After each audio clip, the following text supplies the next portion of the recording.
Hello, my name is Andrew, and today we're doing a first impressions review of the Zero Shoes RIDGEWAY Mesh Low. This is a lightweight zero drop shoe for hiking and maybe casual. It's got a really breathable mesh upper, but also a really tough tread. So yeah, let's take a look at it.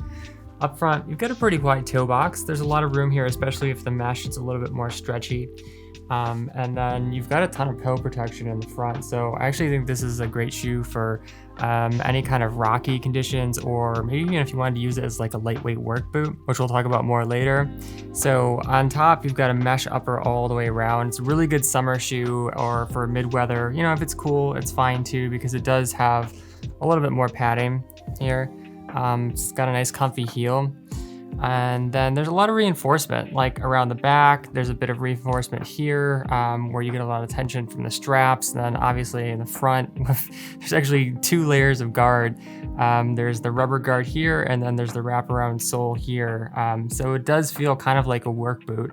And then on the inside, it's very soft feeling. There's a lot of padding, even on the tongue as well. So if you're someone who wants a zero drop shoe that's not quite so minimal, then the RIDGEWAY might be a good option. Let's take a look at the sole. So underneath you've got a zero drop sole. It is 5.5 millimeters, so it's medium thin.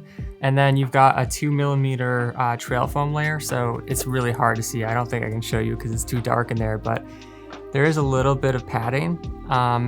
And this is a pretty stiff sole. It has some good flexibility this way, but if you try to flex it sideways, it doesn't really have much give. So I think it's a good shoe, like I said, for really rocky conditions. When I took it out on gravel and stuff like that, I really wasn't getting any ground feel at all. And if you're like a hardcore minimalist like me, that might not be ideal. But if you're someone who's coming from a normal hiking boot and you're used to a really clunky, stiff sole that doesn't have any of this flexibility, then this might be a good option. It's kind of like a halfway transition shoe. Or if you're doing kind of like construction work and there's nails or broken glass and stuff like that, I think this sole is great because it's super tough. You've got the kind of work boot side slats here around the edging just to give you some extra protection, but then it does have some pretty good grip. It's got the Chevlon type lugs, which a lot of brands use for soft ground, so it can work in mud too. And then a lot of heel protection around the back, because that's usually where your foot is coming down. So again, if you're on sharp rocks or nails or anything like that and your heel is coming down, you don't want those. It's the one place where you don't want things jabbing up into your heel. Also, not that you're gonna need it most of the time, but Zero also gives you a removable insole, and there's kind of two scenarios where you might want this. Like one is if you're going on really rocky terrain and you just want a bit of extra protection, this can help. It's just got a bit of soft foam feel to it, but also it's perforated on the back so that if you're going through really wet terrain, this is a mesh shoe, so you know water can splash up through here, but what happens when you put a perforated insole like this in is that if the water goes in through the shoe or comes in through the side, this will kind of sit on the bottom of the shoe, and then the water will drain through the holes here, so that it kind of just sits under your foot and your foot doesn't get sopping wet, which can be kind of a disgusting feel if you're, sloshing around on the trails. So that's the RIDGEWAY, but another good option would be the Zero Prio, and this also has a mesh upper. It's not quite as wide in the toe box. It gets a little pointy towards the tip, but there's a fair amount of room up here. And again, it's mesh, so it is a bit stretchy. And there's also reinforcement and some straps as well. So you get some good support, but it's not quite as structured as the RIDGEWAY. And you can see that it's just got more flexibility. This is more like a classic barefoot shoe. Some really good horizontal flexibility. You can twist it as well. So you do get more ground feel. The sole is a 5.5 millimeter sole. So again, it's medium thin, but there's only maybe a millimeter or less of tiny padding in there. It's not as padded as the RIDGEWAY is. So you get a lot of ground feel in the Prio, and you can even use it for trail running because it is a bit lighter. The RIDGEWAY runs around 300 grams, so it's actually still fairly light, but the Prio is down about 262, so it's even lighter. You do have some padding as well, just not quite as much as the RIDGEWAY. And going back to the sole, this is a semi-aggressive tread, so you can use it on both wet and dry terrain. The lugs are pretty close together, so I would say it's a little bit better for firm ground, gravel, rocks, that kind of stuff. stuff, but you can go on some light hills with it. Another good pick would be the Vivo Barefoot Primus Trail Firm Ground Knits, and this is also a medium weight shoe, so it's got some good protection to it, but also a lightweight slip-on upper, which I love because I just find myself like, if I have multiple Barefoot shoes at the front door and I'm trying to figure out which one to go with, it's just gonna be the slip-on every single time because it's so easy and fast. It's really comfortable. You've got like a light stretchy material here, so it's not a problem at all just to slip your foot straight in, but they also have a drawstring here. I don't find this super necessary. Basically, I just set it once and then I've never touched it again because you can just slip straight in. In the front, you've also got this knit upper, which I love because it's really stretchy, so you've got some good width here. This is probably the widest of the three so far. And then in terms of the knit upper, it feels great for all seasons because when you move with it, you can see that it actually opens up these holes here for a little bit more breathability, but then when it's closed, it's a little bit more temperature regulating in colder weather. It's got some protection up here like the Ridgeway and all around as well to prevent tear outs and thorns jabbing the shoe. Underneath, you've also got a 5.5 millimeter sole, but it's definitely more flexible than the Ridgeway.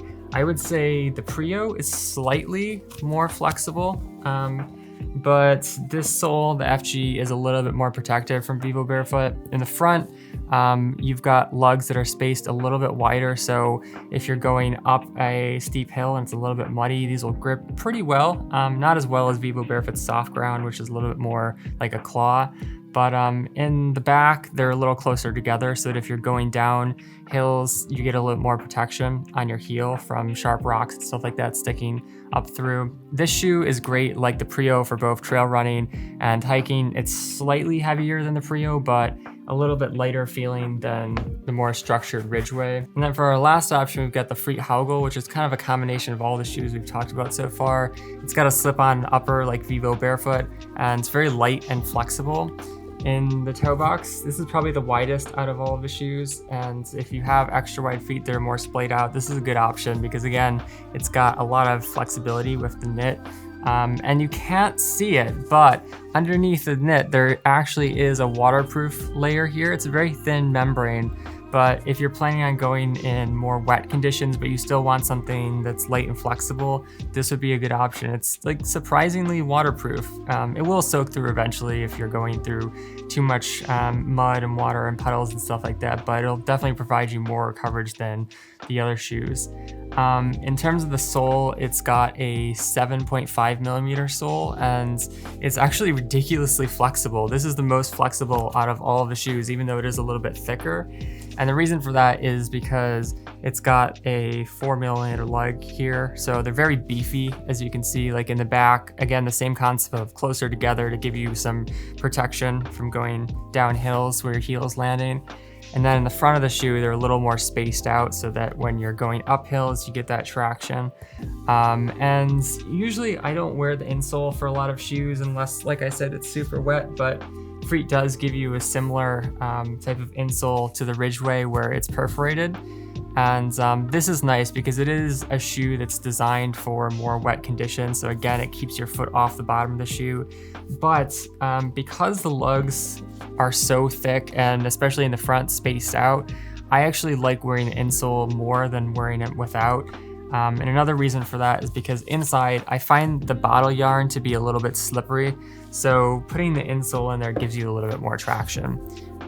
So yeah, it feels really good. It just adds a bit of padding as well so that you don't feel the lugs. It's just more of a, flat kind of experience. But finally, in terms of use case, these are great for hiking, and because they're so light and flexible, you can also use them for trail running in either wet or super rocky conditions. But if you're more on like regular trails, I think the Vivo Barefoot FG sole or the Prio would make better options because a lot of times you don't need lugs that are that thick. And these two shoes, along with the Ridgeway, are also pretty good for walking on roads compared to the Haugle, which is a bit overkill. All right, so those are some good options for barefoot and zero drop hiking shoes. But if you want to support the channel, you can shop the referral links down below, browse and filter more products at my website barefootwear.org, or watch my zero drop transition video to learn more about barefooting. Finally, if you have a question about the Zero Ridgeway Mesh Low or about barefoot shoes in general, let me know in the comments. Thanks for watching. Catch you next time.